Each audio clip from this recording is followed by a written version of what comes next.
Hello everybody, you know me, okay, no you don't, but you know who I am. I am Issa J, and alongside me as always is your Small Wrestling Alliance World Heavyweight Champion of Picking Things, Liam Landry. Yes, and we are back for another episode of Shooting with Smarky Family, our hour plus long podcast.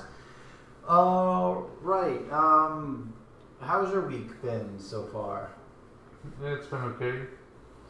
Up until dealing with this Fight TV situation. Yeah. To go into more context with that, I was trying to put on the MLW Super Fight from last night, and but I went to purchase it, but it's just not allowing me. It's like a glitch in the thing. It's not allowing me to actually watch it or anything. And I also see that it's charging my account twice. So it's causing a lot of trouble with that.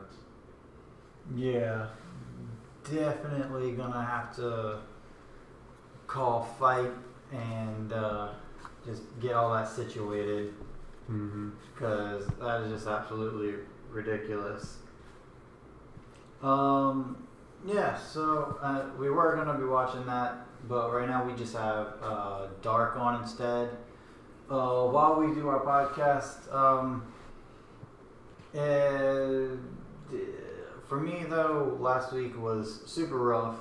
Had a death in the family who the whole family was really close with, so that's why last week we weren't able to do anything, and this week has been super quiet.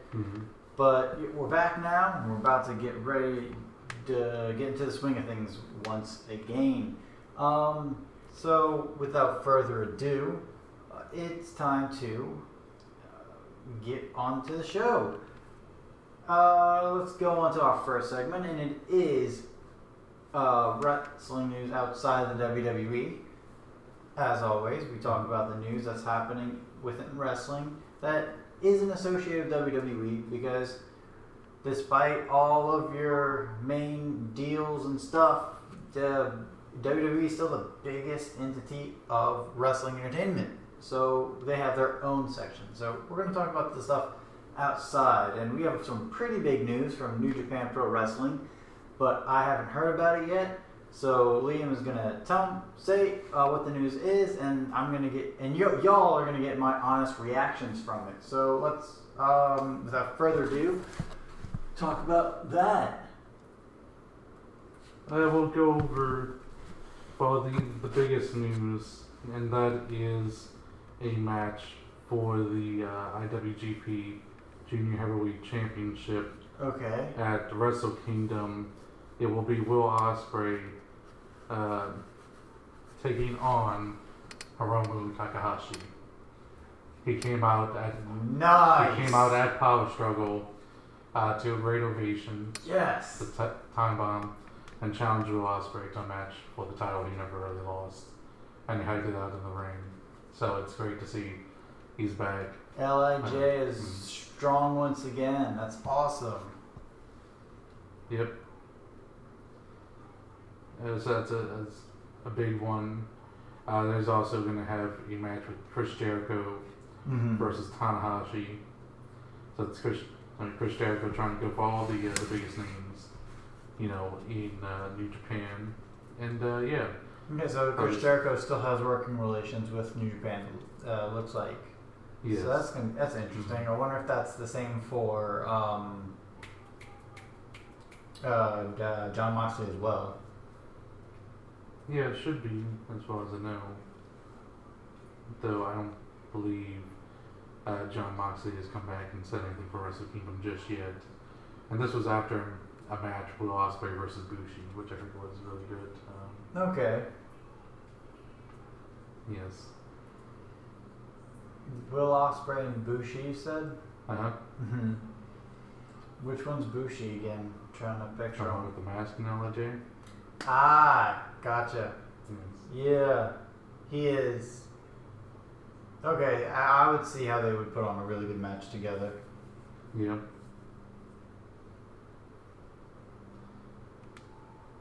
But anyways, yeah, that's one of the big news for right now. Another big news is, of course, from week before is about the New Japan expansion, the USA announcing tours. I don't believe they still announced which cities they're going to, but they announced that they were going to different regions for different shows. I believe it was 5 or 6 in the southeast region. I don't think they're coming to New Orleans though. No, man. I think they're just doing 4 shows in Texas, and a lot of times they go from like next to Texas and like feel that's good enough for the people of Louisiana, so they don't bother to come to Louisiana itself. Hopefully they will soon, though. Hopefully. Yeah, so how do you feel about the return of the Taking Time Bomb? That makes me super happy.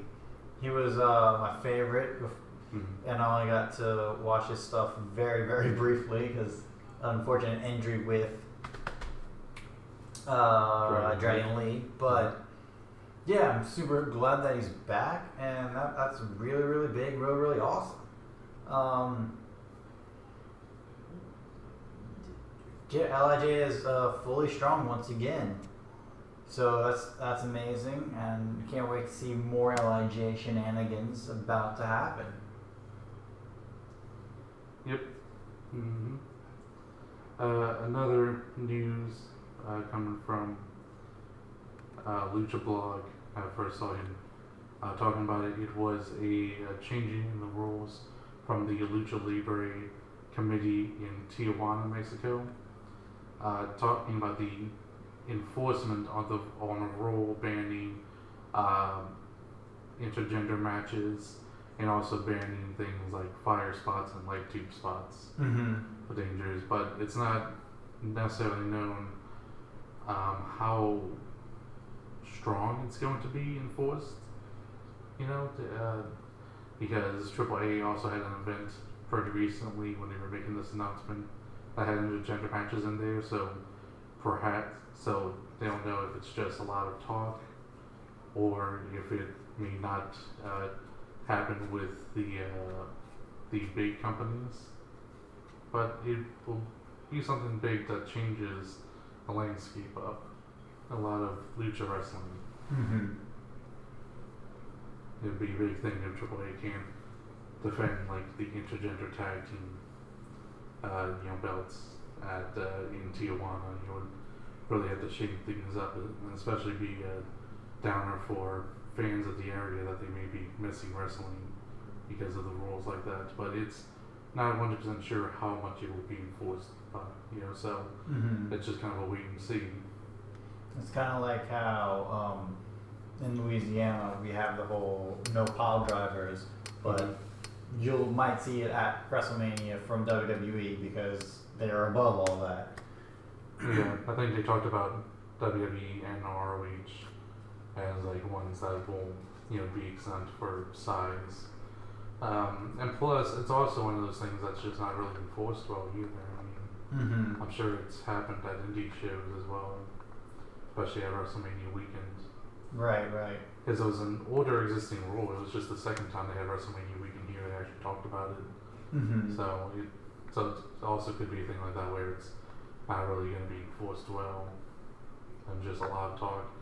And he's also said that the Lucha Libre commissions that run this rotate very regularly. So he said like they have elections every 2 years or so. So it could all change with that election as people rotate out and new rules become a thing. And once again, this is also for Tijuana as well, so it's not all of Mexico, just that particular city, which with limited knowledge of Mexico, it should be one of the more bigger cities. You have Mexico City, Tijuana, Guadalajara as like kind of major cities where a lot of people live. So I'm sure very common for people to run shows at. MLW was running shows from Tijuana. Yeah. That we watched last week, or the last 2 weeks ago. So kind of major place.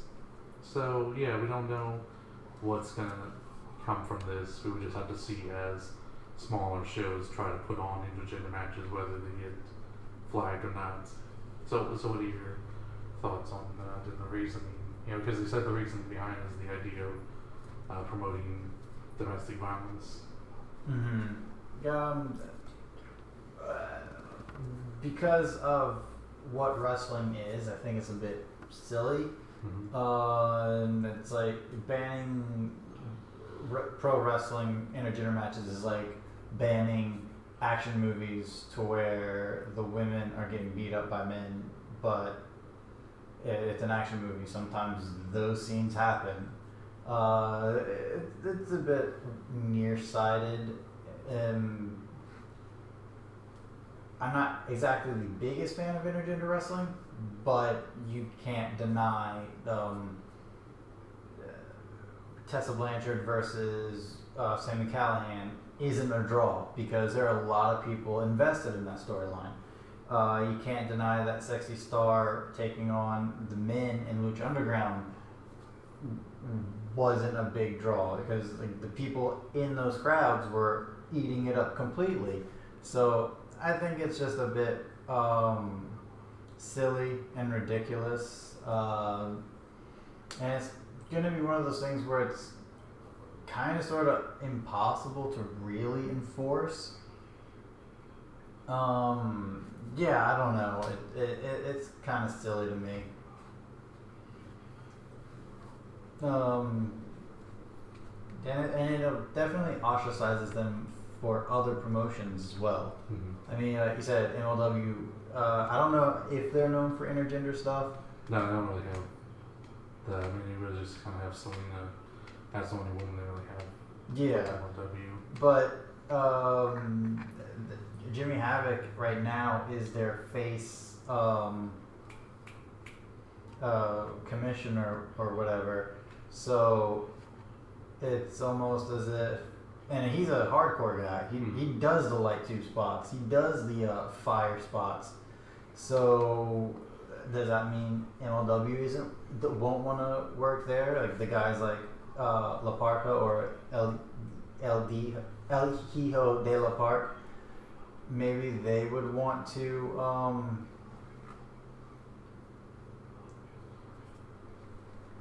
maybe they won't even want to wrestle in Tijuana because they're kind of known for this hardcore stuff.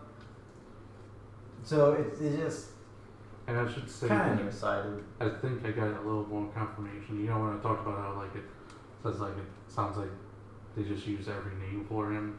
I believe it is supposed to be L.A. Park, and La Parca is supposed to be a knockoff character that's also in Mexico.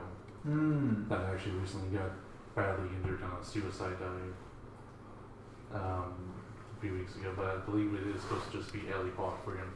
Okay. Like I said, I've heard him referred to as multiple things, even at the same venue. Remember the Triple Mania, where it was Matt Striker when he called him L.A. Park and La Parca on his way down to the ring, back to back basically. But I believe it is supposed to be L.A. Park. Okay. Even though his son's then called El Hijo de La Parc. It's very confusing. Very confusing. Right. Yes. So anyways. So you have any some other big news? I can definitely say if we're not going to be able to watch it, I do know that L.A. Park did lose his challenge for the MLW heavyweight title Against Jacob Fatu. Yes. I was going to say Futa, but I felt like that was wrong. That's because it was. Fatu. I got the vowels mixed up. What Yes, so he lost his challenge for the MLW World Heavyweight Championship at Super Fights. Okay. So Fatu is still your champion right now? That's what I mean. Contra is still on top.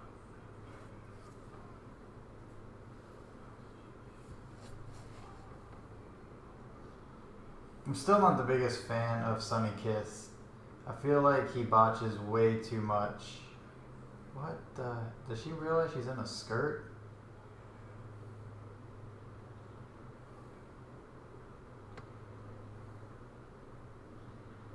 And just talk about Leva Bates being in the skirt. Mm-hmm. No, sorry. We're watching a match while doing the podcast, and it is Peter Avalon and Peter Avalon and PK. I forgot his name. Anyway, Sunny Kiss and Dustin Rhodes won the match, so there's that. But Leva Bates was in like a business skirt, and it was. That's all we're gonna say there. That's a Attitude Era-esque combo wrestling in that, because you will end up seeing things like we did. But anyways, big news. There was one. We have our. Well, we're watching AEW. Might as well talk about the big thing that happened in AEW. We have new tag team champions, and they are SoCal Uncensored, but represented by Scorpio Sky and Frankie Kazarian. And it's very interesting how they all came about that, because apparently Scorpio Sky, he said he was going to back down and let it be Frankie Kazarian and Christopher Daniels, your two big veterans, doing this. But the Lucha Bros injured Christopher Daniels, making it to where Scorpio Sky had to wrestle with Frankie, and they ran the gauntlet. They won the tournament, so they are your new champions. What do you think about that? I think you could come up with some interesting stories to tell in the future about battling inside the SoCal Uncensored.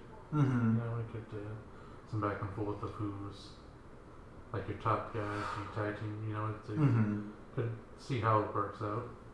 Right, and it's definitely going to be very interesting for next week, since it's Full Gear. I have off that day, and we should be here doing live reactions for it. Just to know, is the championship on the line? What? Is the championship on the line next week for Full Gear? I don't know if they made that announcement yet. I was talking about yours. Yeah. Okay, yeah, so we will be I thought you were doing. talking about the tag team championships.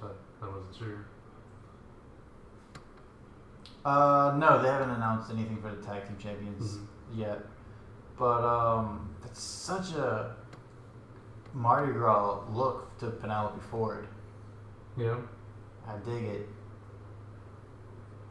But yeah, back to what I was saying.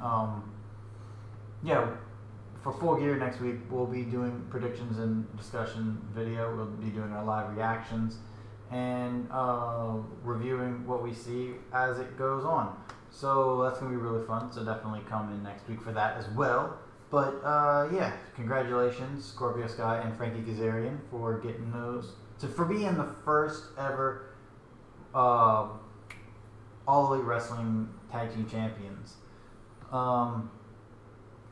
Anything else that you can remember? I just want to quickly point out that this is from DDT Universe, and Kenny Omega and Rio have matching outfits. That is adorable. Yes. There are people saying that they think Riho and Kenny are together. I mean, it definitely could be.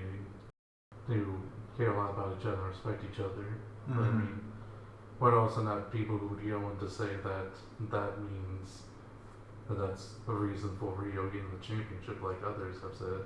Yeah, that's really ridiculous to speculate that.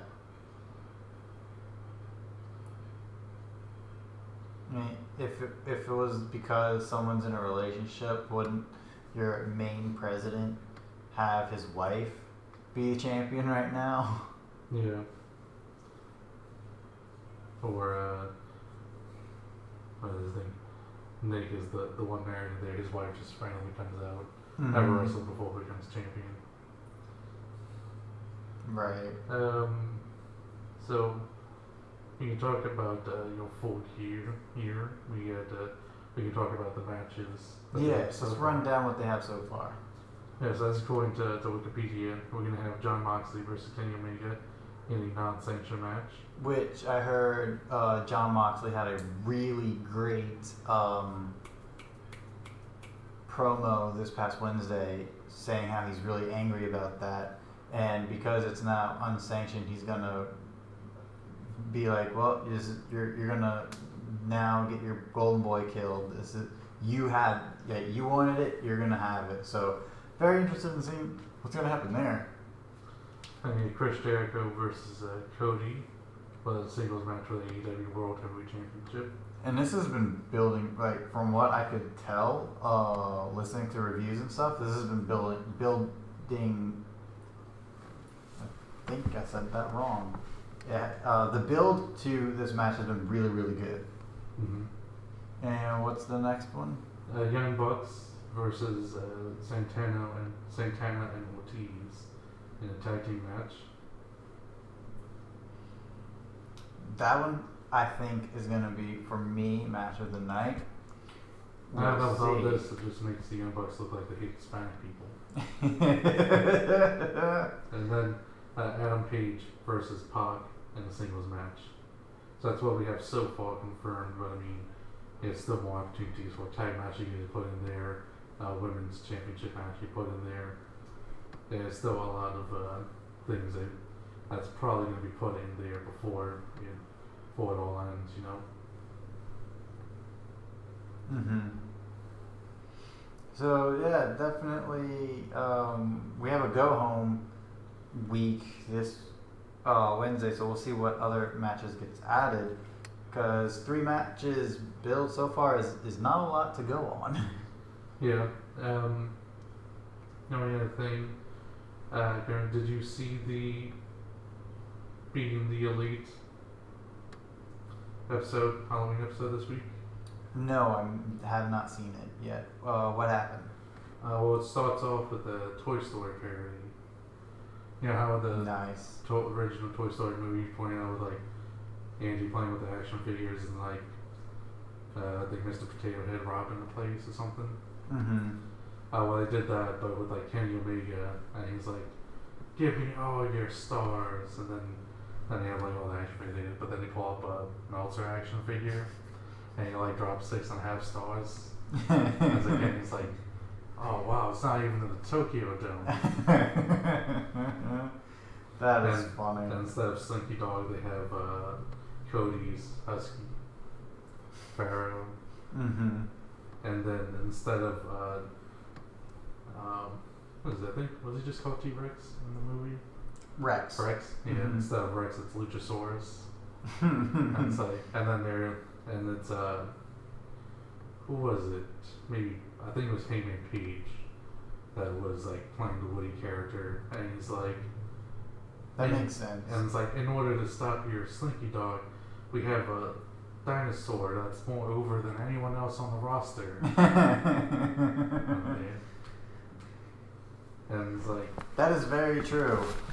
Luchasaurus is ridiculously over. yeah, and it does tease the idea of possibly shifting around to having a feud between Page versus Kenny Omega, because there was already some kind of rising tensions from them being in the fighting together and tag team. There was a little tension there, and then that was another kind of setup for it. As like Page, it actually turns out it was a dream of his, and it's like, Hangman Page versus Kenny Omega, that's crazy. And like he removes the blanket to reveal that he's wearing a new Toy Story shirt, the Toy Story themed shirt that had all the action figures on there for their merch.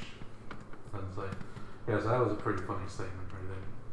You're gonna have to check that out. Mm-hmm.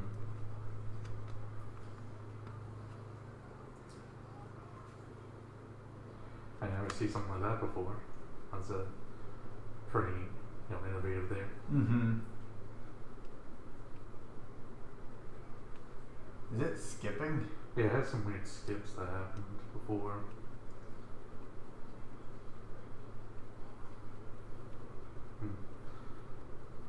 But anyways, so you had any other news outside WWE? Ooh, that was very nice. None that I can remember off the top of my head. We're gonna have to start writing these down again. Again? Yeah, we did it 1 week. Yeah. Oh, that's cool.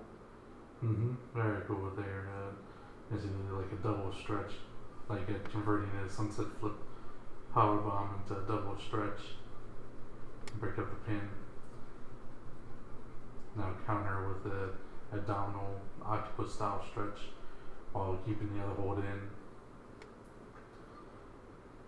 So anyways, then we can go to news inside WWE then. Yeah, it's like Liam just said, it's the next segment, news inside the WWE.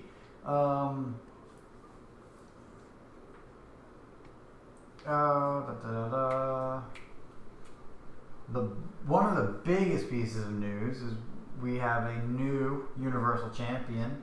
They finally did it. It is the Fiend. They don't. I don't know why they didn't want to do it at Hell in a Cell, but they chose to do it at Saudi Arabia. So, yeah, what are your thoughts on those? I guess interesting. I don't know if the Fiend's over in Saudi Arabia. They're still doing that whole red glare that I don't like. But I mean, okay, I guess about time. Makes the whole, dumb situation with the Hell in a Cell match, worse off. I mean, seems like you could have just waited. Could have just did it early. I mean, I don't think that idea alone was going to make people come back to watch the Saudi Arabia. But I mean, I guess it does help shake things up because everyone figured that it was going to be a done deal because the Fiend's moved to a new brand. It's looking a lot. It's looking more like the Fiend is staying on SmackDown and Brock Lesnar is moving over to Raw. Does it make sense? No, not necessarily, but that's what it's looking like it's about to happen. But kind of funny, well, not really funny, but kind of interesting. After Saudi Arabia happened, we had, and we don't know exactly all the details, but a bunch of the wrestlers that were in Saudi Arabia got stranded in Saudi Arabia and was not able to make it to SmackDown whatsoever. There's only, I think, 12 superstars, including Paul Heyman, Vince McMahon, and Brock Lesnar, and a couple of others. So they had to come up with something on the fly. But before we talk about what they had to come up on the fly for SmackDown, what are your thoughts on the whole Saudi Arabia debacle? Yeah, I mean, I think it just sums it up right there. It's a debacle, and I mean, something we're I'm sure never going to actually learn the full story on. So I mean, I guess just lends off to that. Let's just hope that it was just a scheduling issue and not something more serious. Yeah. So what they decided to do is, which is really, really cool, they had an NXT invasion. I wonder if they made a reference to it. It's like, now when your roster is at its weakest, that's when we choose to invade. Well, we had some really cool matches like Tommaso Ciampa versus The Miz. We had a killer main event from Adam Cole and Daniel Bryan. Yes. The championship. With the man retaining being Adam Cole, obviously. And Daniel Bryan moves down to NXT. Gets fired the week after for choking someone out with their tie. And it's not helped that he also rigged a super important quiz. You remember that? No. When him and he was a coach for one of the later seasons of NXT Mm-hmm. when they were still doing that, and they had that now EC3 on the show. Mm-hmm. That was his thing, and like they were gonna do a quiz show where it's like write down what you believe or like say what you believe your coach is gonna write down for you, or like do these questions, and they just came beforehand and like came up with some stuff that they were gonna do no matter what. Mm-hmm.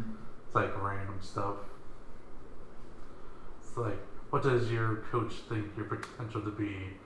And it's like, I believe he leaves me to be the new Ken Shamrock. And Daniel Bryan's like, Ken Shamrock! Most of the time. And I think it was in like Tulsa, Oklahoma, so that was just one of the answers to the question. So it's like, blah, blah, blah, blah, blah. And it's like, Tulsa, Oklahoma. And it's like, Daniel Bryan's like, yes! That's funny.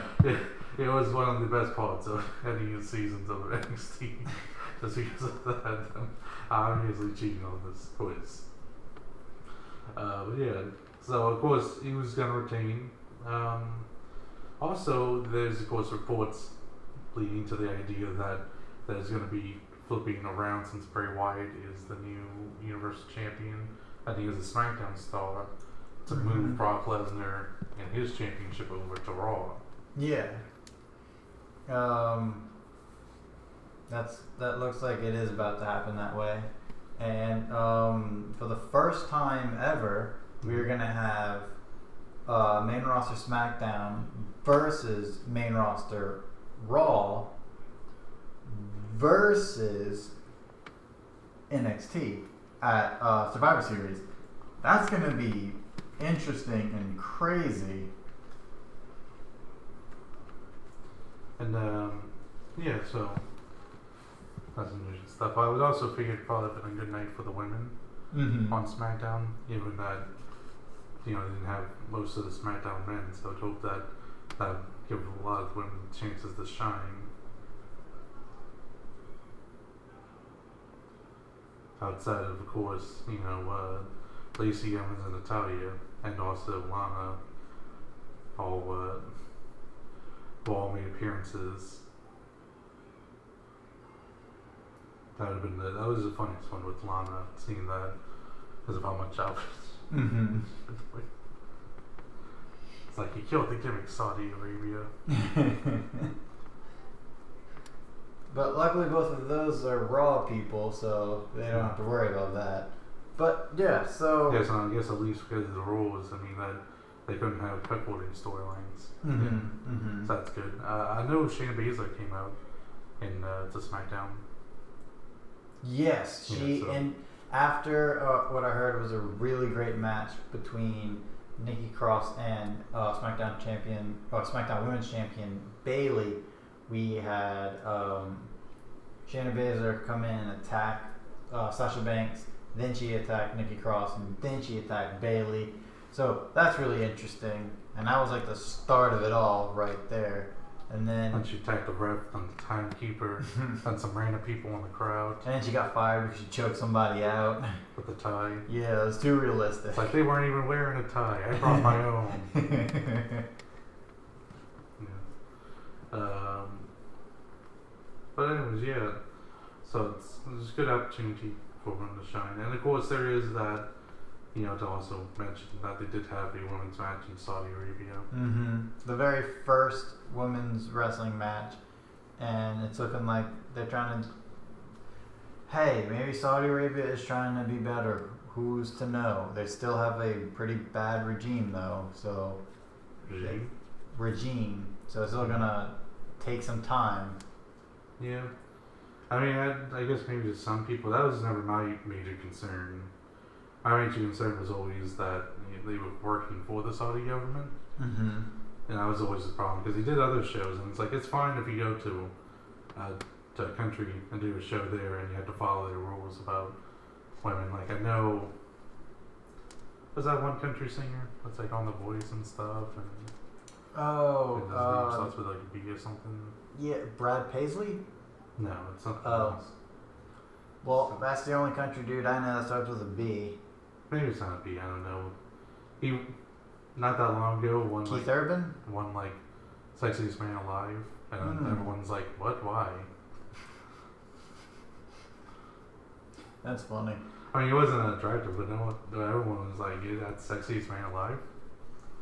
Seems weird. Because he just kind of looked like a normal, like, dad guy. Just a normal book. Yeah, I think he was also dating Stefani. Because he's been on The Voice as one of the judges. Mm-hmm. I never watched, but anyways. Oh.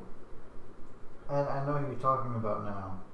Blake Shelton? Yeah. Blake Shelton is the beat. Boom. So Blake Shelton, I know he was criticized because he did a show in Saudi Arabia, and it was only men. And it's like, well, yeah, that's understandable because he came in there doing a show and he had to follow the rules there. That's fine. But it's another thing when you go as a sponsor, because that's what WWE is, paid advertisement for the Saudi regime. Yeah. So when you do that, that's when you kind of cross the line. Right.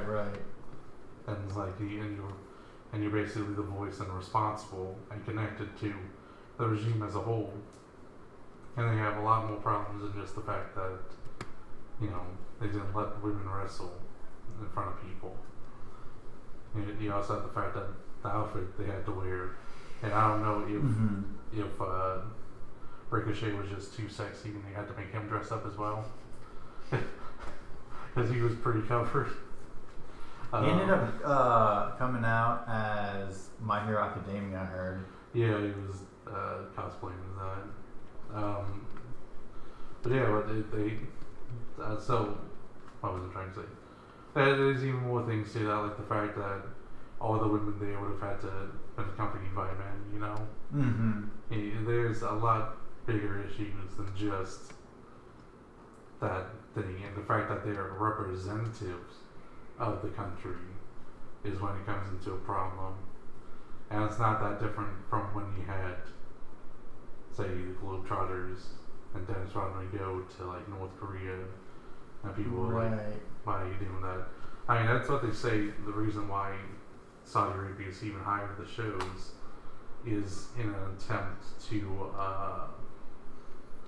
boost Saudi Arabia's image on a global stage in order to increase tourism to the country, to act as a new income vehicle for them. So it's like you're basically trying to help this government, and the government, of course, had a lot of problems with it, and a lot of still global problems as now. So yeah, it's definitely a big deal. And there's still a lot to answer for, but it is what it is. I guess they gotta have something to help them with the financial edge of it all, because according to the reports, they had their quarterly with their board of investors, and basically what happened was that everything was down. Right. And they had a lot of stock go down, so it probably would have been even worse if you didn't have the Saudi money come in. But even there, apparently, a stockholder asked if they're gonna keep doing Saudi shows, like 2 every year, and WWE official who was there said, well, it's not certain. So they may just do 1 a year, or 1 a year is if they have to do any more, 1 a year is way better, but we'd still like 0. Once again, it's not a problem, the idea of going to Saudi Arabia and doing a show there, but being an official of the government, that's when the problem comes in. Anyways, so that's a lot of the WWE news. Do you have some more news? I don't think so. The only thing we can say is we hope that if they're not back yet, that they get back soon and safe. We hope they are back right now, though. I believe they should be back. I think I saw yesterday a tweet from Meltzer saying that they should be in on their plane like the next hour, and that was, like I said, last night. So so we would hopefully feel that they should be back and safe with their families. That's good. That's Actually, good. I think they are because I think I maybe saw someone take a picture with their kids or something. You know, to put it on social media, show them at the back. So it's very important that they're back safe and sound. Yeah, that is very important. Mm-hmm. All right. So, if AEW comes to New Orleans, are we going? Yep. It is official. We are going. All right. So let's move on to the next segment. It is the best segment of the week, and I'll let you start. Good sir. What has been your best segment of the week thus far? I'm gonna go back to last week because we didn't, have the thing, and I was gonna talk about it, but so I'm just gonna talk about it now. Just so I have it.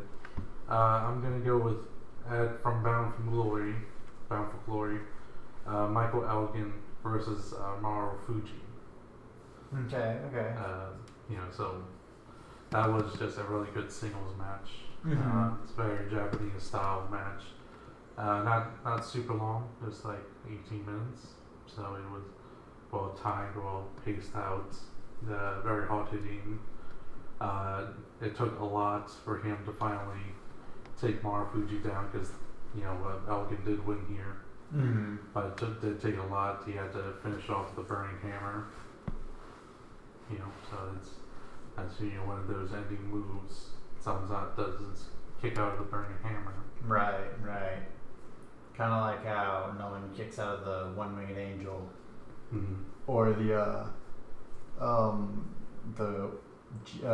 Judas effect. Like you don't kick out of those. Yeah, especially now that I would figure a Japanese wrestler. Right. Respect for the man whose name escapes me created it, the late wrestler, who he himself he only ever used 5 times in his career because it was only supposed to be a special maneuver to go down to finish a person off in special matches, and that's how Michael Elgin uses it for special matches. Like this after his normal finisher just doesn't do it. I think he used it against. It was either Omega or Okada in the G1 to finish him off, to pull up like the upset victory. But it's once again it's one of those special maneuvers that you only bring out sometimes. But yeah, with the guy who invented it, he only used it 5 times. I think one was even just an inverted form of it. So, but yeah. So that was just a really good matchup overall, and I really enjoyed it. And was able to watch it. I think the pay-per-view was pretty good overall. I still have it up, so I can see it all. There were some that must have been like on a pre-show thing. These first 2, because I didn't end up seeing them. I included the tag team match with the Rascals. The Rascals defeating Dr. Wagner Jr., Aerostar, and Taurus, and a women's match between Mass and Rain defeating Shotiz Blackheart. So this must have been on a pre-show or something because I didn't see it.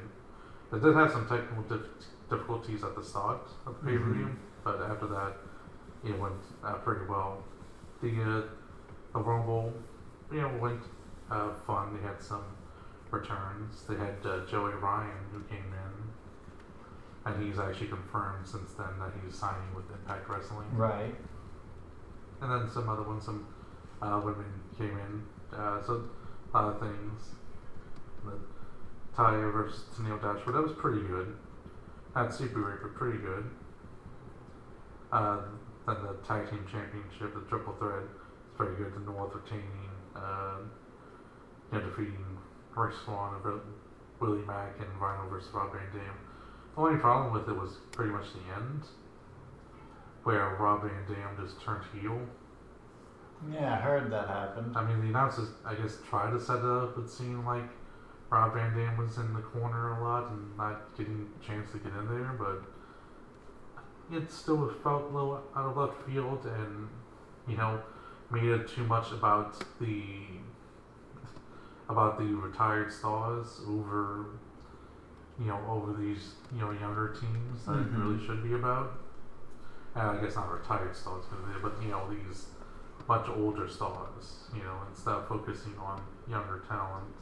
Well, I mean, as long as it brings it to just a feud between Rhino and RVD, and they just have their own thing, isolated from the up and comers, that could be cool. I'm just saying, like, overshadowing a win from was, from there, you really didn't need it. I mean, you could have even had it just happen after the match. Mm-hmm. Like, he blames Rhino for the loss and then attacks him, and then it wouldn't really outshine it as much. Then you had the LA match, like I said, real good. Then you had the intergender ladder match. That was pretty good. A surprise victory there for East Austin. But, I liked him in the match. And I think everyone had a good time to shine. So I thought it was, once again, good overall. It says here it was 17 minutes. It didn't really feel like it was even that long because it went quickly and smoothly and was well paced. That's good. Moose defeating Ken Shamrock. I was not a big a fan of that just because I felt like Moose struggled to get offense in, and I understand Ken Shamrock, as if has all this fighting history and as a weapon, but you should have still had the age be an issue. I know Ken Shamrock was in great shape and did even a lot of lucha moves, like a suicide dive and stuff, and he was looking real good, but I still felt that it was so much more in the favor of Ken Shamrock versus Moose, who had to use cheat to try to get ahead of stuff. And it's like it would have been more practical if they were both in the relative same age, but it's I don't know. It doesn't really seem like that's how you want to go. It once again feels like you're trying to get over the veteran more than getting over the younger talent. So I mean, you could still have them cheat to win at the end, but you could have at least put more effort into like Moose's athleticism, right, and stamina as a younger wrestler getting the better of Ken Shamrock, who has to try to fight. Because that would have been even a better thing. Like, think of Ken Shamrock kind of in a rocky position compared to like Moose, where it's like kind of starts off strong, but like he's having difficulty keeping up, and then everyone can try to get behind him while he's trying to make his comeback, and like try to give it all he can.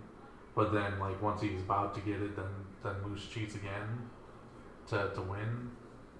I feel like if you did that, it would have been like better storytelling, and it would have been a better way to build up both wrestlers.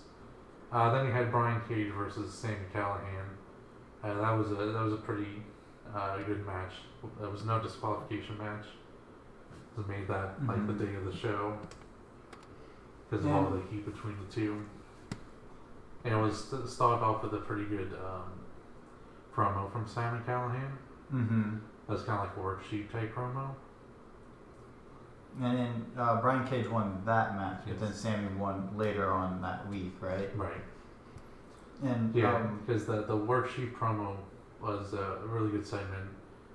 Basically, what they had was like him saying like, "I don't want to be this violent, but like, it's the fans that make me this violent because this is what they cheer for and this is what they accept me for." So it was kind of an interesting way, like, put the blame on the fans for being as bloodthirsty as they are as to why he does violent things. Right. Too far. But yeah, so I just wanted to give some credit to give a little review for Bound for Glory since we weren't able to talk about it last week. But how about you? What wrestling or what segment? Well, so far it's this match right here. This is mental. Did you see this episode already? No. Okay, so this is your first time seeing all this too? Yeah, I was about to struggle, and I was one like, guy's really helping with the fan there. Yeah, but I was about to struggle to figure out who I can or what match I can do because I hadn't been watching a lot of wrestling. I've been watching a lot of things on my own anyway. That's also why I did a lot of the review for Bound for Glory. Right. But I'm gonna because the last match, a lot of people were like, "Oh, it wasn't that good when it comes to the standards of AEW," and I was like, "You're right. It's not that good. It's a little bit slow." Oh my gosh. It is it's a little bit sloppy and stuff, so I was struggling. But this match here, it's Jimmy Havoc versus Darby Allin versus Jack Evans from TH2. And this is actually a really bloody great match. It's very fast paced. A lot of big spots. They're just throwing their bodies around. We had a chair shot to the head on 2 separate occasions, and apparently it's also Falls Count Anywhere. Falls Count Anywhere, exactly. And It's it's also definitely apparently Epic Young Bucks match. yes, of all those young bucks just there. But this is a really fun match. I mean, these guys are just bloody great talents, anyways. We didn't have the audio up there, but I'm figuring he probably did a shout out to Rio there after his Matrix get up there. Aubrey is the referee. Mm-hmm. But yeah, so far this is my match. I can't tell you guys who wins because it's still going on, but I am enjoying this match. So that's my whole take there. What was your full? I know you said it, but I missed it a little bit. What were your final thoughts on the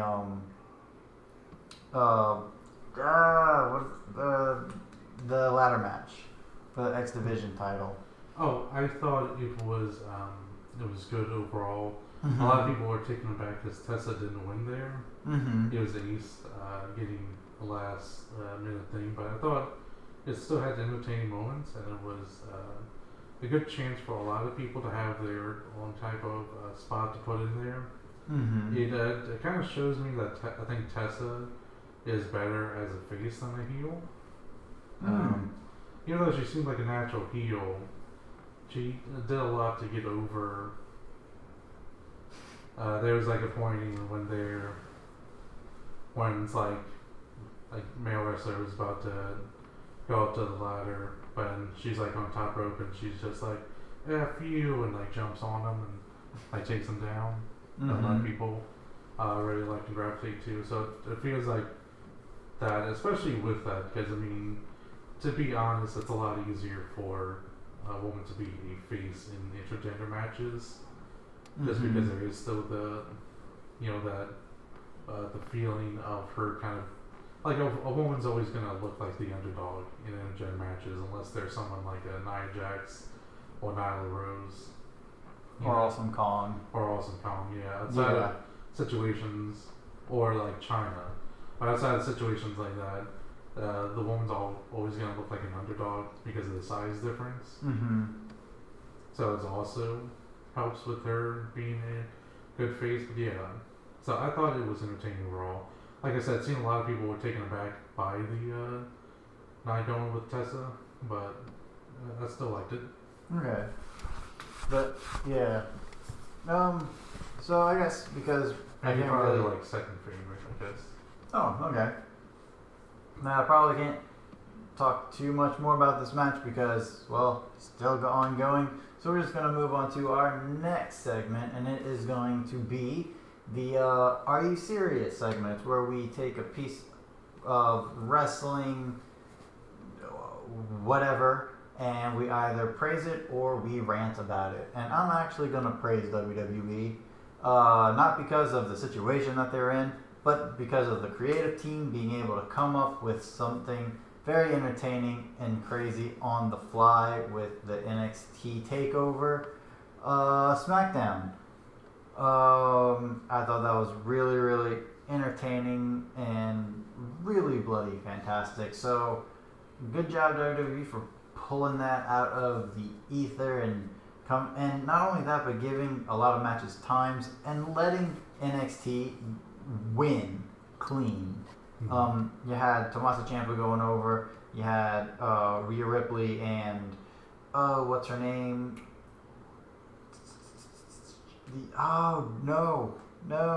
Tegan Knox. They went over in their tag match. Unfortunately, to the Detriment of Sonya Deville, but oh well. And at the main event, Adam Cole winning clean against Daniel Bryan, of all people. So overall, a fantastic decision, and I know they had to make the decision under dire situations, but they did a really good job. So I applaud yours, good sir. I should also add that they almost couldn't pull that out either because the NXT talent got there like last minute. Mm-hmm. I heard that too. Like they barely made it there. Mine is going to be a rant. It's not going to be on WWE. It's going to be on someone they work with. And it's not really fair for them to take any blame for this, and I'm not giving any blame to WWE, but it's of course to 2K Games. That was abysmal stuff. Have you seen the glitches? I have seen some of the glitches, and I've heard a lot about it. There's the ability to win a ladder match via pinfall. That's yeah. Kevin Owens wins a Money in the Bank via pinfall. What? There's the crazy leg thing that comes up. I've so heard often, about that one. where they just like their leg starts bending in like an accordion as they walk around. Crazy things happening. Oh man. Ropes. There's the fact that they can't even like physically be there. Like there's one with Asuka. A lot of people talk about how like her hair is off to the side, but a lot of people also forget to look down and also see her lower waist is also off to the side. So it's like waist here, torso here, hair here. As she's just standing there. That is a really big move right there. Really was painful. There is some very, very crazy stuff with just glitches. The one glitch I've seen that was appropriate was one where it was Brock Lesnar. It was like in the opening screen match, like when they have like the two wrestlers standing side by side. They didn't have Brock Lesnar's opponent, but it was Brock Lesnar versus John Cena. So I can let that slide. He literally couldn't see it. That's funny. And then there's stuff in the actual story mode, which seemed like it could have been interesting because they were going to kind of go crazy with it. Mm-hmm. But there's like one where they're driving in the car, and it's like the windows are closed, and the hair models are just flying all over the place. And it's like, this is a cutscene. How does this happen with a cutscene? It should be just pre-planned. It's not like it shouldn't be like an active model or something that's actively moving. I don't know a lot about developing games and stuff, but still, it seems that should be... That dude's face, that was great. Mm-hmm. I'm sorry. No, it's fine. But it's crazy that that was appropriate to pull out. Ironically enough, everyone's saying it's the most glitched up release of a game since NBA 2K20. Wow. So I heard one of the I've heard one of the lines. It's early on where you if you're the two people wanting to become pro wrestlers, and they're in high school, and there's a bully. He's like, "Oh, you want to be a wrestler? That's so lame." And the line is something to the effect of, "Well, I'm gonna go to the nursing home where your grandma is, write on or erase things off the nursing board, so that way they don't know to change your grandma, so that way she's lying in her own urine." And I was like, what? Are we supposed to be a demented serial killer? What is this? What? So yeah, there's that. So it just seems like a horrible game. And then Triple Jump, the gaming affiliate of Cultaholic, Ben Potter has been playing it, He absolutely hates it. And that is all I need to know of not getting it. I know they released a patch. I don't know how a patch is going to fix all of this. Because I've heard, like, this is just a straight up broken. You know, this isn't a thing where it's like, there's glitches. But then there's just, it's just straight up broken. Right. So, that's You've seen the one where Ronda gets slammed by Dakota Kai. She gets slammed onto like the stairs that are like phasing into the ring there, and Ronda like floats over into the ropes and then just like glitches out on the ropes. There's one where I don't know even what the setup is, but like the wrestler ends up just going around in circles on their back. I've seen that flying one. Across the ring. I saw that one. Oh man. There's the sexual ones. Did you see that one with Charlotte and the referee? No.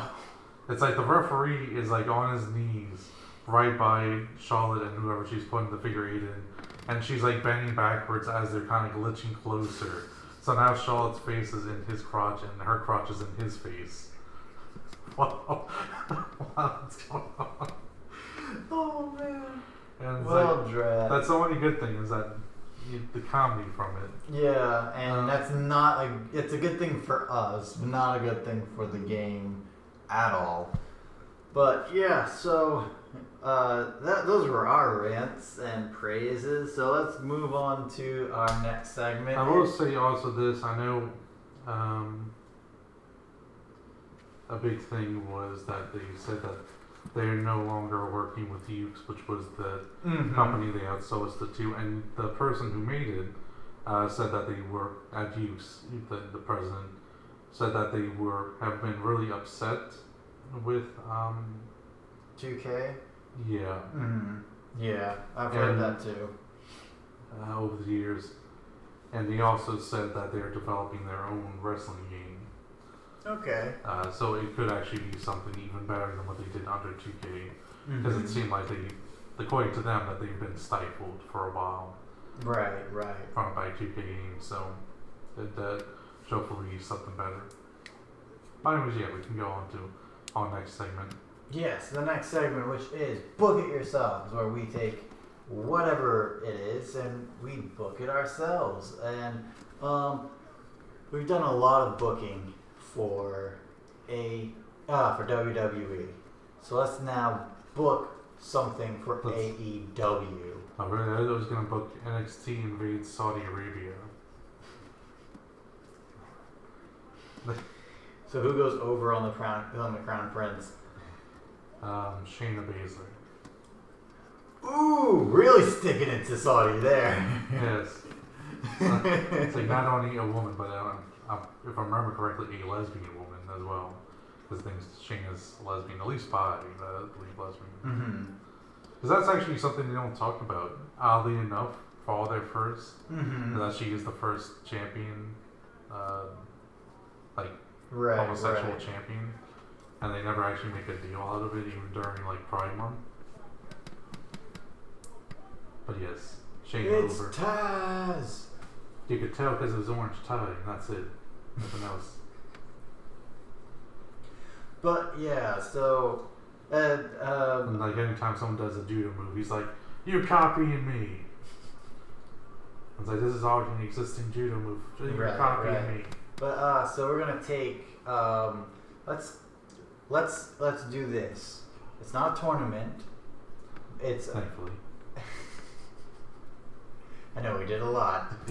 They're the easiest thing to figure out. I'm sorry, but it's gonna be a feud between two of the AEW guys.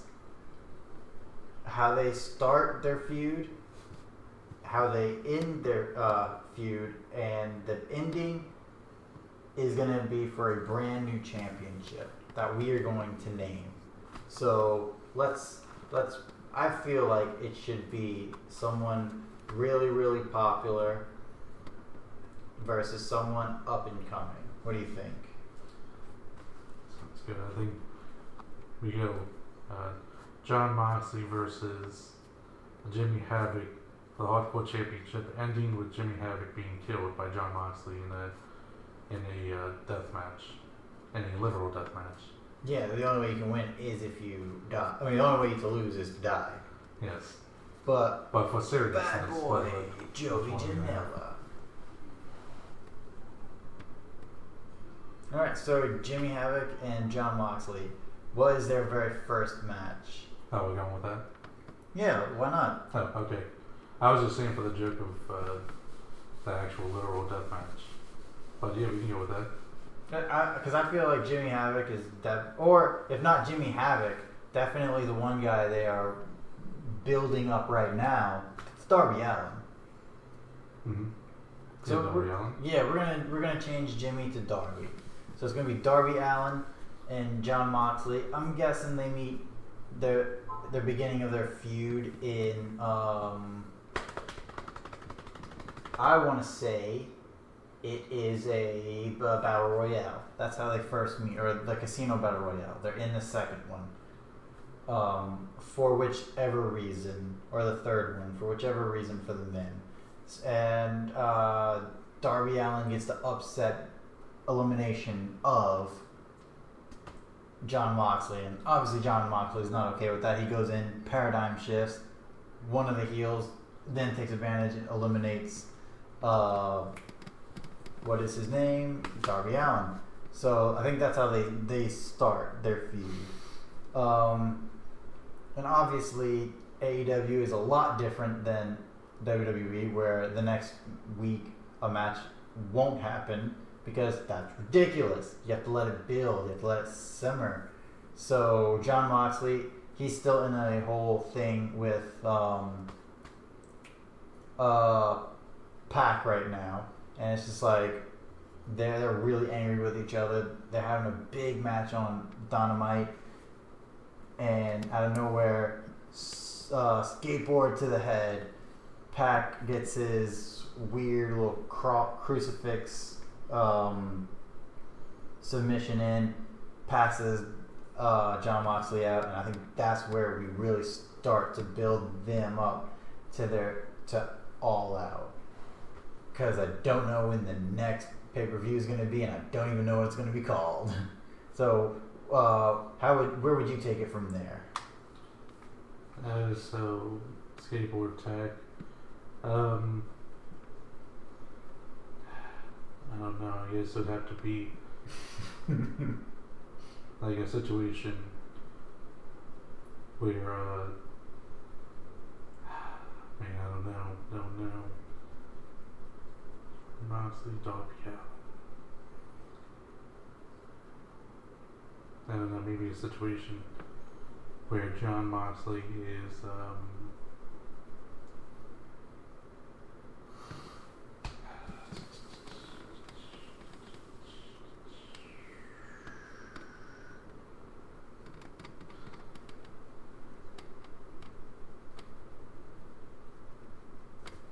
trying to think here,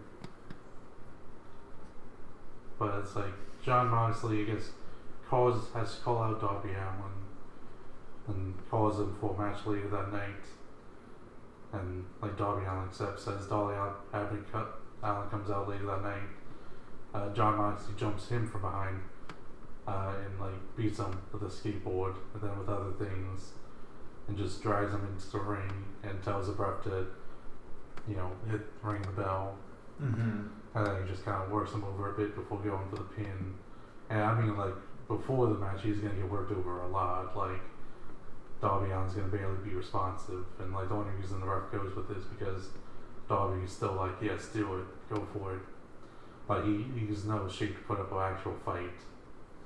And that'll just be, the beat down. And he's just like, consider us even, kid. And it's like, and then Darby Allin's like next week, and it's like, you wanted this fight, and it's like John just comes out and said, like I said before, we're even, kid. I got bigger fish to fry. And like he just refuses to fight him, and then it's a whole event where Darby has to try to show that he is enough of a threat to be justified by John Moxley. Even to the point where he, I don't know how to, where does this go? Like he goes, like does a video clip, and he's in John Moxley's house, and he's like shows that he's destroyed it, and he's like popping skateboard tricks off his wall and stuff, and he's just doing a lot of things to just finally get John Moxley to be like, fine, we'll settle this once and for all. It will be a death match. Going for it, and at the same time, the Young Bucks are like really worried. They're because it looks like it's gonna be really aggressive, and anything it's gonna be heat level so much that they're like, we gotta separate these two, and let them make it a rule where they can't be in the same arena at the same time, and they're gonna go, and it's like, and eventually they're convinced that this will be too big of a merch opportunity, and they're the merch kings. You gotta go for it. So they go, and it's like, we can't justify it in our division, and like Moxley grabs him and is like, this isn't your division, this is my division, and you're like, you're right.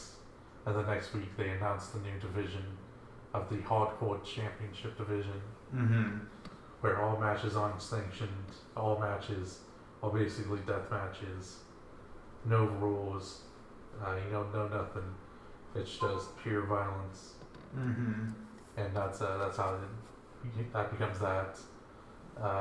So you have these two guys, a lot of heat, between two. Even skating with who's heel, who's face here. It's like, did Darby Allin go too far? I mean, John would be like, yo, you were in my house. That's where my wife lives. That's where my dog lives. He'd be like, did Darby go too far?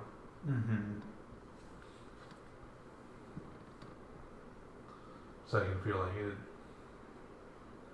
I don't know, just go with like a lot of aggression between the two. And it's like, you gotta make it some also brutal brawls before they go to break them up, to justify the whole breaking up of everything. Right. You have to have after the event at Moxley's house that he goes and basically puts Darby in the hospital. You see crash, and it's like, what's that?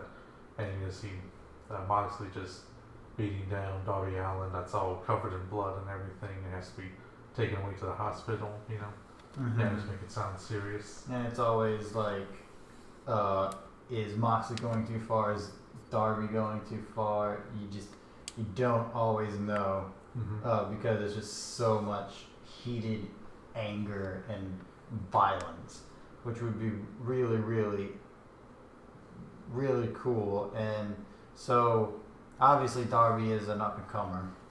Does he get the championship here, or does a veteran get it?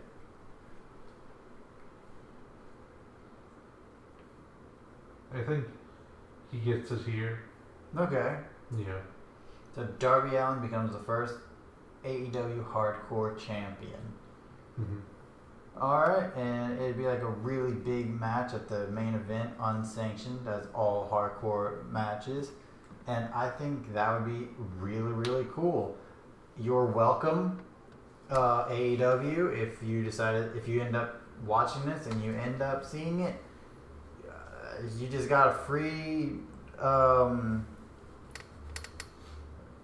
you just got a free writing. There you go. But yeah, so on to the next segment of the show, and it is called What Do You Think? It's where we ask a question to our fellow compadres. What do they think? And yeah. But my big one is, I'm pretty sure you've seen a lot of AEW Dark so far and NWA Power. What do you think of both of those shows as just free alternatives to other things out there. I think both offer a good amount in their own unique style, and as a good alternative that's in a very accessible, very accessible medium as YouTube. So I think both do what they want to accomplish really well. So basically, I think both are good options for people, especially if they, maybe want different options. It's a good alternative to WWE, and I don't think they really step on each other's toes that much. I even feel like MLW also kind of has its own style, enough that it doesn't step on the toes of each other, so it offers a good balance. I feel with all of them. So it seems like all you need now is one of the maybe like all women's promotions to make a good weekly YouTube show to rise to prominence, to also fill in some more uniqueness. Yeah, that would be really cool. Yes. So my question to you is, people believe that Tessa didn't win the X Division Championship because they believe she's going to be going up for the heavyweight title. What do you feel about Tessa Blanchard winning the heavyweight title? I would be completely interested in seeing how they do it. Obviously, it'll end up being in a hardcore match, which definitely lends to helping out the size difference from Tessa and Sammy. And that's what you call long-term storytelling right there.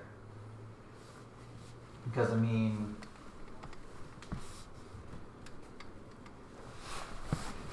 they had a feud with Tommy, involving Tommy Dreamer, kind of like Eddie, I forgot his last name, Eddie Edwards, to build up a new star in Tessa, and it's seeming as though it is working.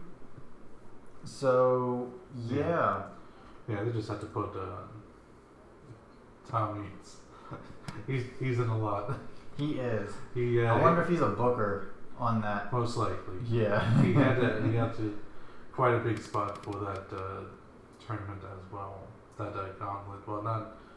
It was like a battle royal, but up until it came down to the last two when it was a regular match. That's how the rules went for that one. So yeah, I can totally see him. And I can totally see Impact giving that long-term story just that big push and getting because Tessa is getting more and more over. So I think she is going to win it. I think it's going to be like a really big thing as long as they sign her back. Because apparently there's rumors that she is, her contract's running out soon. And obviously WWE's trying to get her. They'll sign her back. I feel it's too much. She actually really likes to make the identity of her wrestling as intergender. I'm real big on that. I know. It's Impact's the only place you're gonna go in America to get that type of stuff. Right. On any major level, so I feel it's gonna be that. I feel she's gonna stay with them. Yeah, another thing that I can see is because Wrestling Circus is no more, but their YouTube channel might still be up. You can see a pretty interesting match with Tessa Blanchard taking on Brian Cage. So if you wanted to see what she's all about in the intergender world, that match is a big comparison or a big showcase for that. But those were those questions from our own minds to each other. So let's go into the final segment of the show. Questions from the mailbag. Yes, the mailbag. Which at least for right now is still questions from us. Yeah, questions for us or just questions from other videos we saw and we just steal Mm-hmm. And one really interesting one is if you had the chance to learn how to wrestle from somebody, who would it be? And it's living or dead. Living or dead. Is it? I don't know. What do you think is yours? If I take a guess, do you think I'd be able to guess it? Probably. Because I feel it's going to be a more high-flying guy.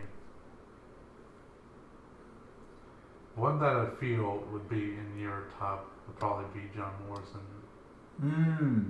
Because I know you like his style. Yes. And you like I love his parkour style. Yeah, I know. That's always the thing you pick is the hardcore parkour, and that's like his thing.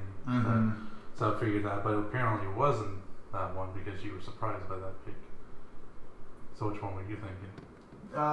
He used to be more of a high flyer, but now he's more of a cheaty kind of guy. It is Brian Kendrick, the Brian Kendrick, my personal favorite wrestler. I would love to learn from him. Also, his tag team partner, former tag team champions with him, Paul London. Love to learn from him as well.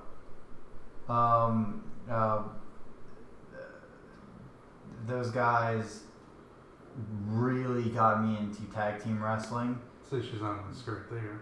No, she's just in wrestling gear. And to be fair, last time, I mean, if it was really Attitude Era, she would also been in like gigantic stilettos as well. So we're gonna be real. I said kind of like. Yes. I didn't say that Attitude Era is back. I said kind of like. Okay, I think I may go with Ishii, Tomohiro Ishii. Okay. Yes. I could have guessed that too. Yeah, because it's a style I like, and it's a style that I'm sure I can do. You know, because I mean, I'm not going to be doing high flying stuff. I don't have that type of balance and athleticism to do that. You know, Keith Lee. Yeah, I mean, he has the balance and athleticism to do that type of stuff. I'm saying I don't have the balance and athleticism. Gotcha. I'm not saying big guys can't do stuff like that. I'm just saying I can't do stuff like that. It's a major difference. Oh my God! Look, it's the real Ted Turner in the audience as we speak. It looks like his head shrunk over the years. Oh, that's funny. Yes. But it's like I said, it's a style mostly based on brawling and selling, and I feel that's something I could do well with. So I would think that'd be like what I would go, the route I would go with. Yeah, for me though, if I could have like an amalgamation, I would also get Naito, because LIJ for life, and a person who is dead, the main person, and he's a person that I brought into our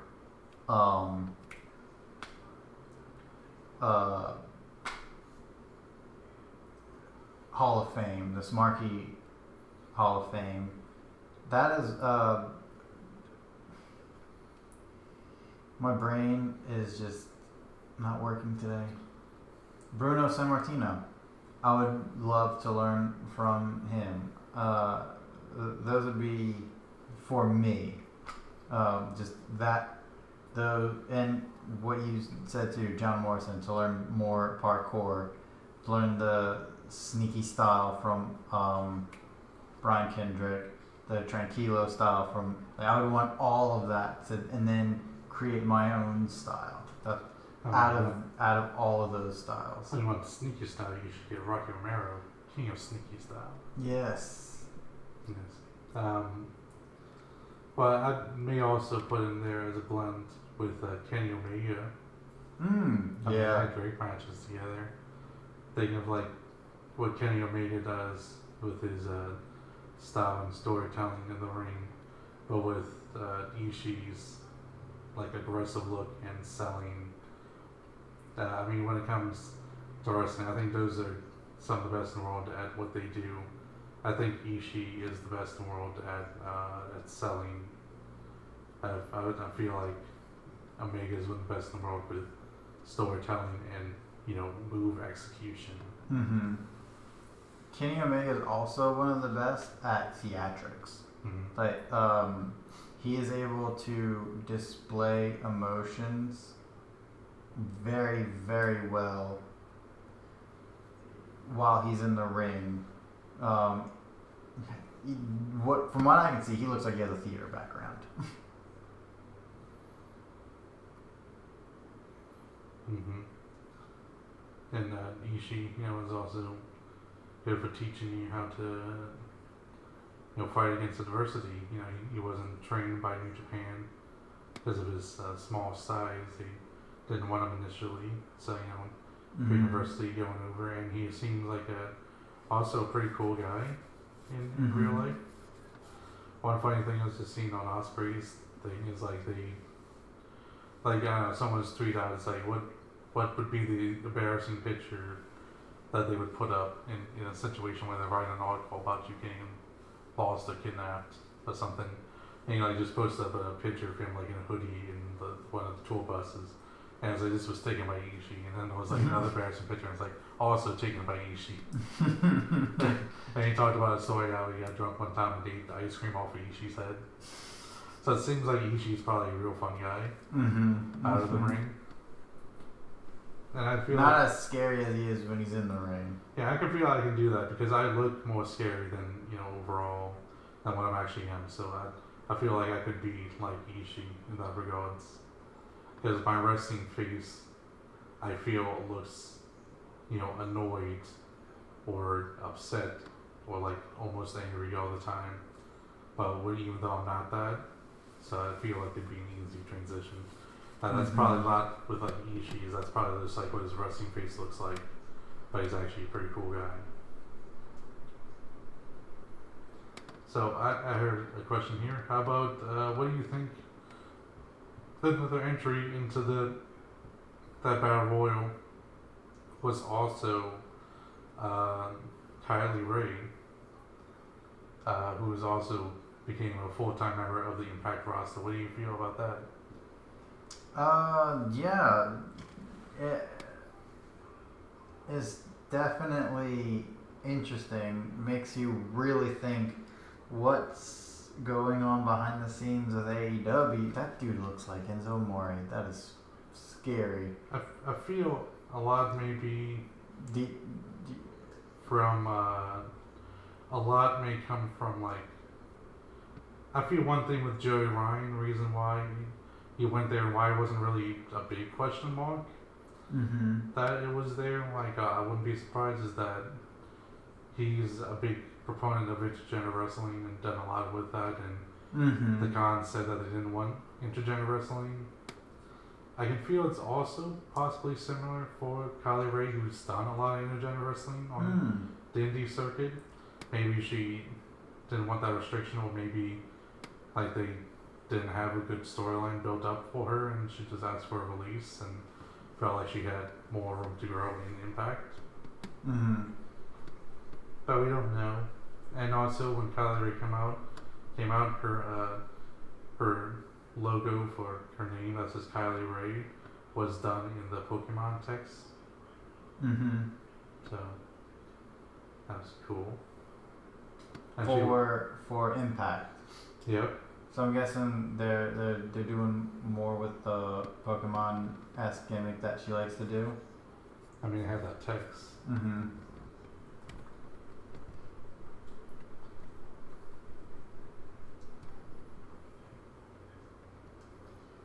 So that guy behind Nyla Rose. Well, let's see if that guy right there in the hoodie jacket. Do you know what I'm talking about? Oh, yeah, I guess I can see it. He has an Enzo Amore kind of vibe. No offense, dude. Yeah, no offense, dude.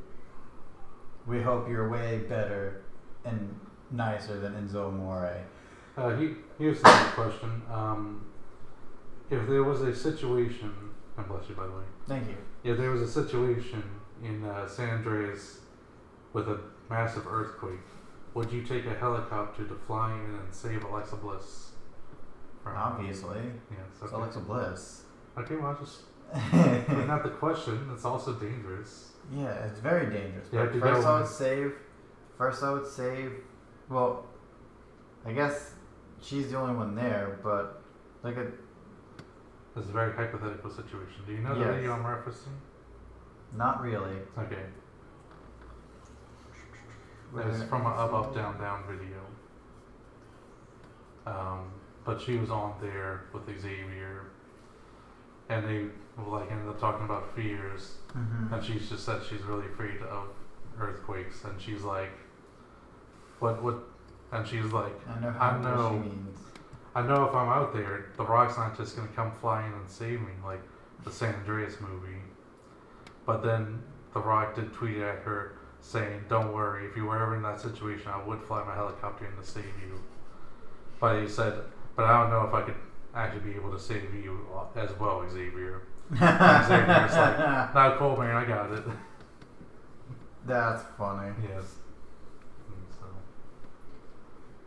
So I'm guessing it has to do with this video. That video? Yes. Okay. Yeah. That's such a great picture.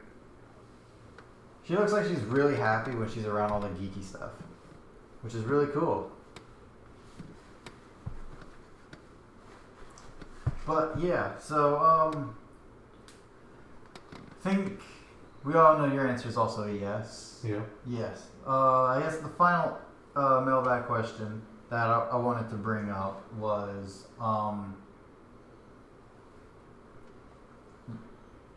what is at the end of the year, who do you think is going to be the bigger promotion going into 2020? Is it going to be AEW or is it going to be WWE? The one that's probably going to keep the hype around him is probably going to be AEW. Mm-hmm. I mean, when it comes to actual size and, views and things, it's still going to be WWE, but I feel like AEW is still going to have the creative and edge on people actually talking about them as an overall company. Here's a question. If you were, what would you rather be in AEW if you were in it right now? A tag team or a singles wrestler? Tag team. Okay. I've always, because they do focus more weight on the tag team, and I've always been a bigger fan of tag teams. But I would also really, really want to, like, when I was coming up with scenarios, if I was ever in the WWE, I would do like managerial stuff for women's wrestlers that I really, really like, or I would do like character stuff in a faction, but ultimately be the leader and the single star there. But for AEW, I would totally want to be in a tag team because so many dream scenarios facing the Young Bucks, facing SCU, Lucha Bros. So if you and I were in that tag team, obviously we have me as the hardcore parkour, you as the ground and pound. What would our name be?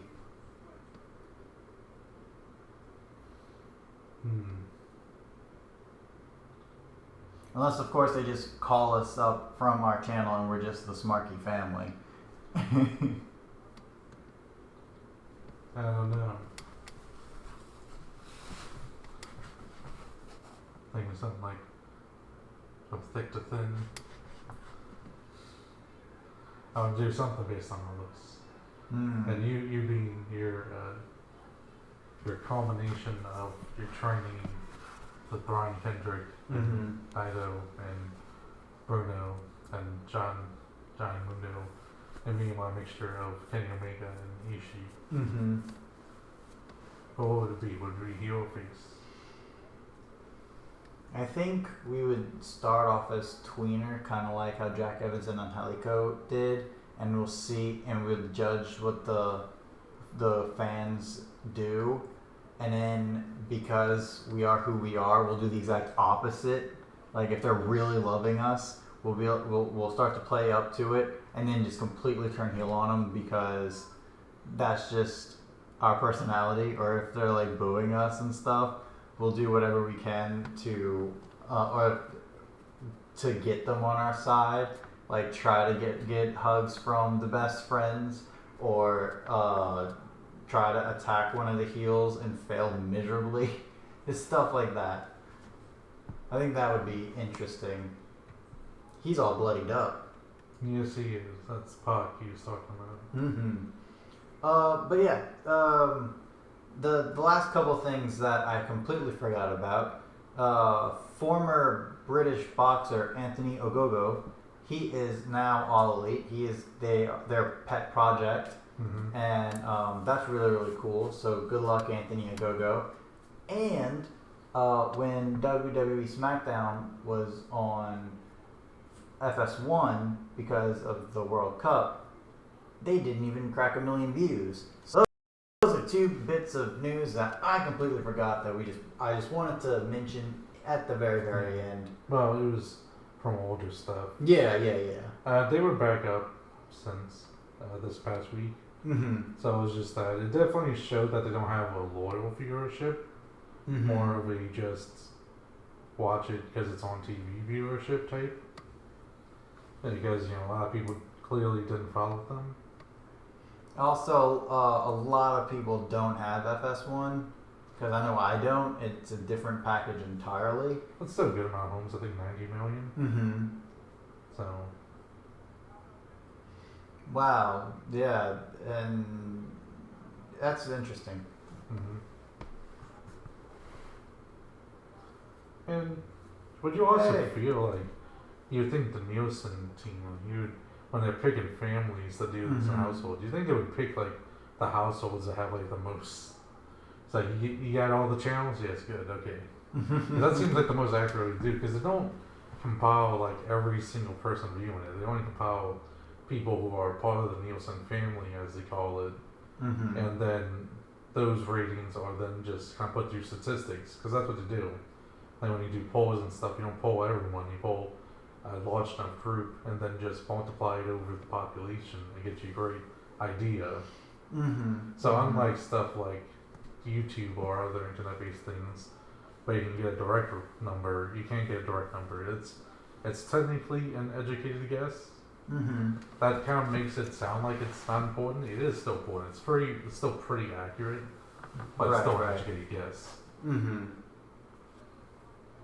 But yeah, that was our podcast for this week. Thank you guys so much for watching. We really appreciate it.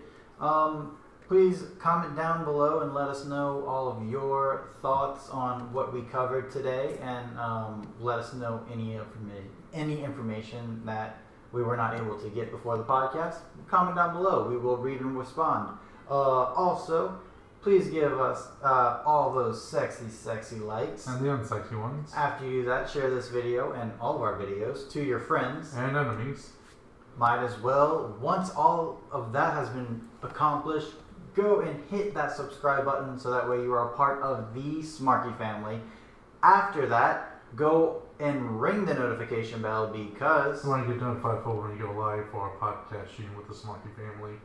Every Sunday, it's a show you're watching right now. Heck yeah. And also for when we go and do things like live stream our reactions to pay-per-views, or when we just put up any type of videos, any information, polls, things like that, you can get aware of it. Especially now, I don't know how many things have been updated on YouTube, but I know the TV app has been updated.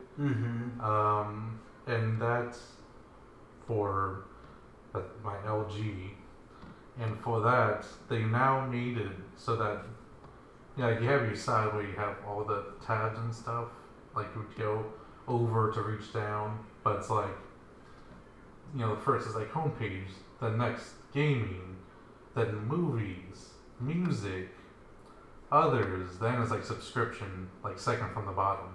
Mm-hmm. So like they're burying your subscriptions as like what's most important to you.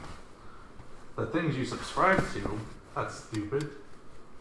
So it's even more important now than ever to ring that notification bell so you can get just updated on our videos. Right.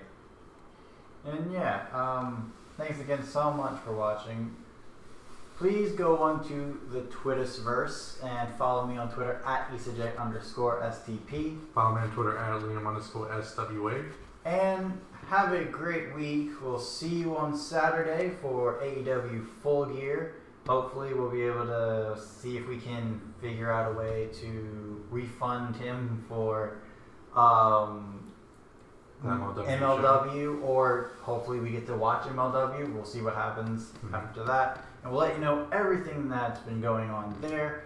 And yeah, see you guys Saturday for our predictions and our live reactions to the show. Have a great week, and until next time, it will be awesome. Bye, everybody. Bye. Bye.